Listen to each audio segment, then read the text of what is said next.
Hey guys, what's going on? It's Joseph Mansell from MassiveJoes.com. I'm here with Optimum Nutrition sponsored athlete Nick Bracken and Port Adelaide high performance coach Darren Burgess. Darren, pleasure to meet you. Thanks, Joe. Thanks for having me. Now we hear Port Adelaide and probably undisputably is one of the, if not the fittest team in the AFL.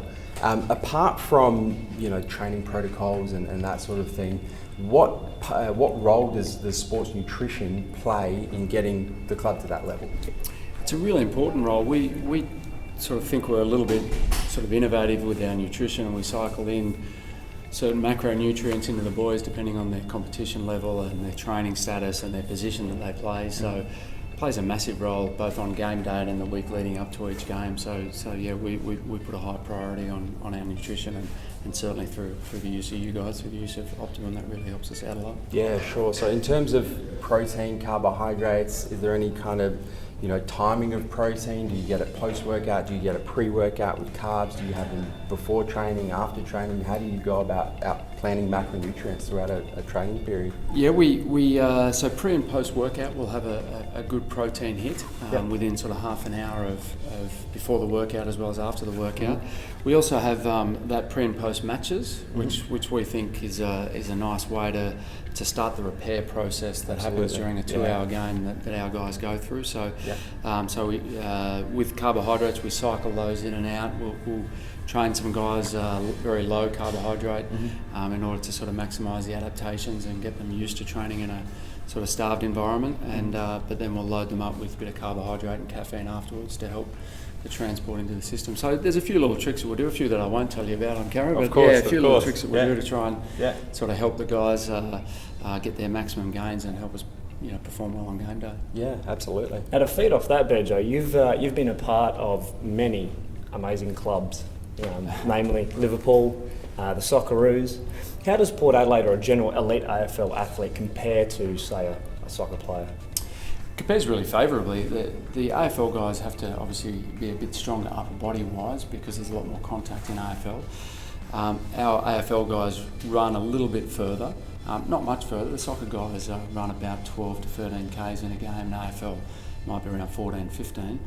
Soccer guys are generally a bit more agile and have a little bit more explosiveness straight off the mark.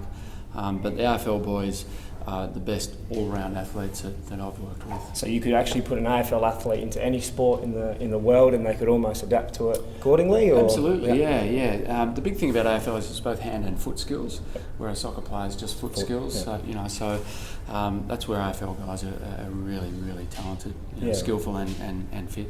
Has there been many testing done on AFL players in comparison to, say, gridiron players or anything like that, in terms of explosiveness? Yeah, certainly our guys 5, 10 and 20 metre times are comparative to most other sports. It's probably just the slow end of our players, the ruckman and those sort of guys. They just don't exist in gridiron or in soccer. It's a lot more sort of similar body types in soccer, and they all have to be quick and powerful. Well, there's a few of our guys that get away with not being so. Yeah, absolutely. And I mean, all of the sports that you've been involved with, recently soccer and AFL, who is the fittest individual that you've worked with? If you could put it down to one person, who's kind of blown you away in terms of physical fitness? There's an Aussie soccer player who's retired now called Brett Emerton. Yeah. We called him the White Ethiopian, and he was unbelievable running in speed, in agility, endurance. He was easily elite and could take up triathlon tomorrow or could take up a 100-metre sprinting career. He was extraordinary. So sure. Yeah. And I mean, flowing on from that, obviously physical fitness has a lot to do with training and the physical preparation that an athlete goes through to get themselves to a level of fitness. But what part does the mindset of the athlete play within that as well? How far are they willing to push themselves? How hard are they willing to train? Yep. Do you think someone like Brett Emerton, for example, had a psychological edge on people who may have been superior athletically to him? Yeah, absolutely. It's a good question, and I believe that the mind plays just an enormous role in determining how hard you can push yourself, and I think that's often the delineator between the really, really good athletes in any sport and any discipline, and the guys and girls that might have the talent but not quite get there. And so we try and sort of foster that environment here by taking guys out of their comfort zone, through any number of different ways, you know, our Dubai trips and things like that, where we really try and challenge them mentally as well as physically. There's some pretty good research around that shows that the fatigue is not necessarily in the muscle, it's often in the mind first before it's in the muscle. And we try and make sure that we cover that base as well as the fatigue that might be in the muscle. To feed off that as well, Berjo, how do you generally monitor something like that? Like, how do we know that somebody's going to get, you know, mentally stronger and whatnot? How do we see that? Pretty hard to do, and in some ways you've either got it or you haven't. Yeah. But we monitor our guys' output a whole lot, and we know after, you know, really tough sessions who can back it up the next day, and physiologically we're all made up fairly similar, and these guys have all been trained very similar. Some guys just have that mental ability to push through a little niggle or you know, and so we monitor their heart rate and GPS every single session, so we have a pretty good grip on the guys that might be able to push through a little bit more. Sure. And they're the ones in the last quarter and when the game's on the line that you can rely on to do that when it does get a bit tough. Beautiful. So you've got the physical training side of things down pat. We've spoken about the mental, the psychological side of things. You've got the sports nutrition taken care of through optimal nutrition.